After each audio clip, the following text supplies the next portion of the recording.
Well, I mean, yeah, I shouldn't have I shouldn't have any capacity for psychological damage left, but fuck me, did Layers of Fear do its damnedest for at least the first half until I really watched, a master of calm at work in you, just casually chatting about what was in the house and how nice it would be to live in a house like that while I'm fucking terrified. I thought I really need to suck this up and like be a big boy So because there's two things to I that. paused it so frequently. I would turn it on and have paused it in 20 seconds. Be like, oh, just going to flick through my phone and look at something about Tottenham to make myself cheered up. It's horrible. There are two So things to scared. that, and I do think like both are valid. So like we discovered that I was playing a version of the game that was very different from the version that you were playing with. You started off with the 2016 version of this game, and I kicked off with the 2023 remake and sort of conglomeration of Layers of Fear 1, 2, and the DLC. So like, And apparently new content as well. entire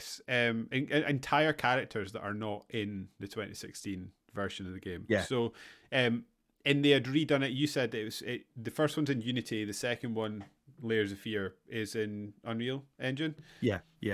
In a weird way, because in my brain I always I would think the opposite is true, but for this particular game, the game in Unity to me is much more atmospheric than it is in Unreal Engine. Would you agree that's from what purely you on a saw of visual that? standpoint. Bizarrely, it was clearer, crisper, and brighter, which you wouldn't think of because Okay. you think Gears of War brown sludge, but it Yeah. was just the opposite of that. Like in the Unreal version, it was darker. So like when you would see a ghost go across the screen in the Unreal version, it was just sort of, I don't want to say rubbish enough, but I can't think of another word off the top of my head. It was just like the graphics were just shit enough that it actually was quite unsettling. Don't want to say rubbish. Sorry, They were going just shit. shit enough. Yeah.